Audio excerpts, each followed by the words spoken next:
Hey YouTube, so I'm trying to bring back to life my 98 Neon ACR. It's been sitting for about a year, and as most of you know, that's really hard on a vehicle, especially if it's outside like mine was and it has some grass. I've been going from front to back trying to make it roadworthy, fixing this and that, and at this point I'm trying to fix some brakes. The ACR has four-wheel disc brakes, um, so it pretty much doubles the amount of trouble that could happen. Drums are really simple, and discs are too for the most part, but there's more parts to go wrong. This particular car comes from Wisconsin, which is in the salt belt that they use to prevent ice from forming on the roads. It's good for the roads, but really hard on your undercarriage, especially because it splashes up. Salt is corrosive. Some cars have good, protection from salt.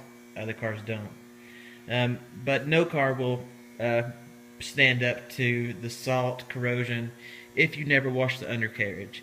It's a really good recommendation from me, the expert that I am, to wash your undercarriage if you live in a salty area, or you'll get a lot of this lovely stuff.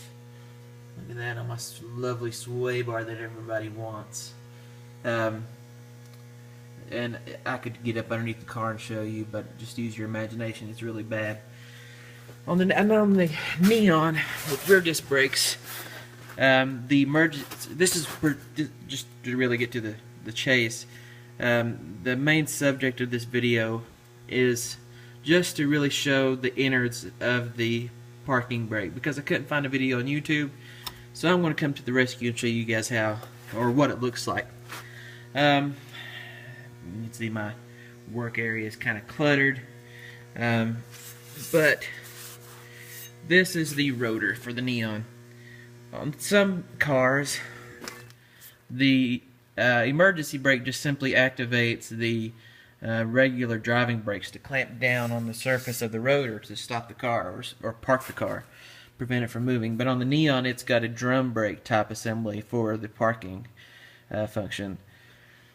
And you pull the emergency brake cable, and these pads press out on the inside of the rotors, and it stops it.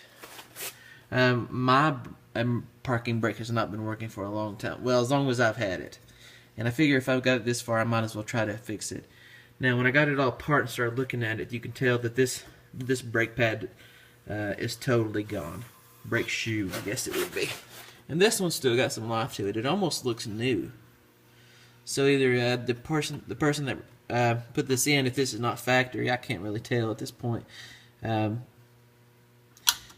installed it wrong, or just the rust as time has went along has caused this to seize up, and maybe only this side pushed out, stopping the car.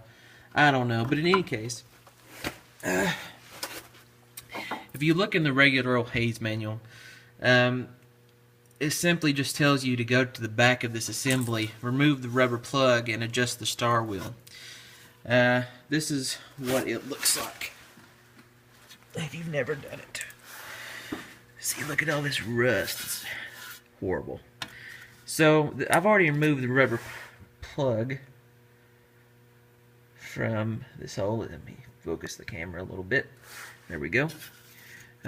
So you can see, and without the wheel on, you can see the daylight to the other side, which makes it a lot better for me to show you how it's done.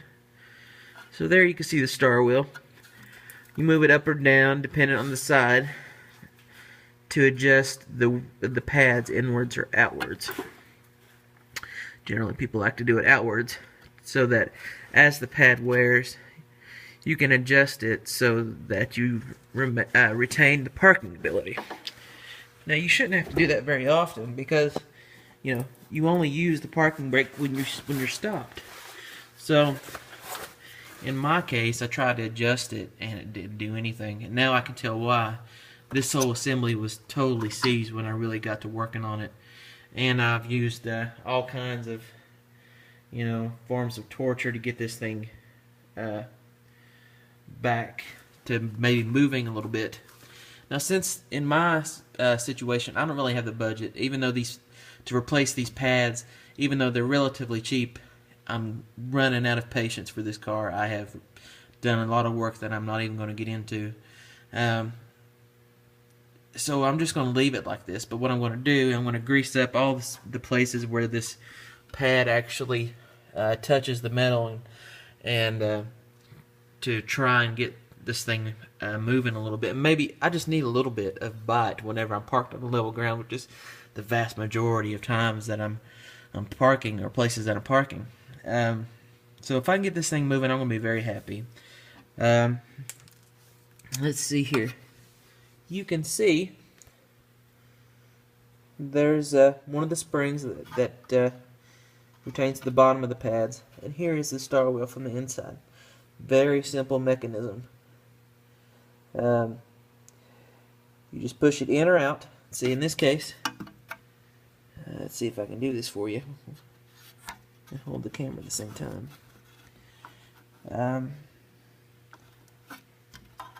see.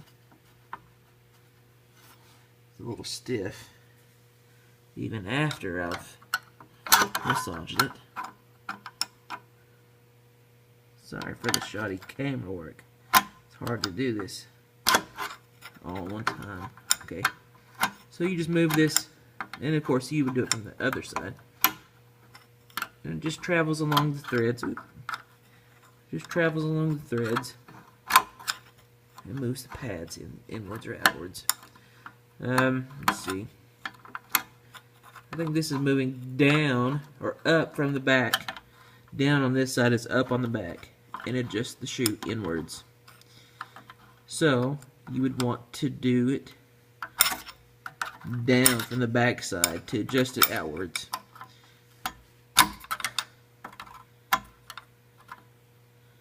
Yep. Oh, lovely. I love this car mainly because it really is simple, but this is a really stupid way of doing things. It's really complicated when it doesn't nearly have to be. They tried to make the Neon super cheap, but they used a complex mechanism to do that.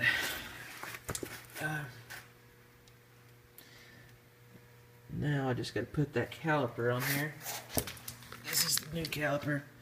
Super small compared to the front. New pads. This should be a vast improvement. Alright guys, I hope I helped you out a little bit. Like I said, I couldn't find a video like this on the internet whenever I tried to start fixing this. So you can see, you know, it just goes inwards and outwards, and everything's moving now. When I got it, it wasn't. So, yay! Take it easy, guys. Good luck.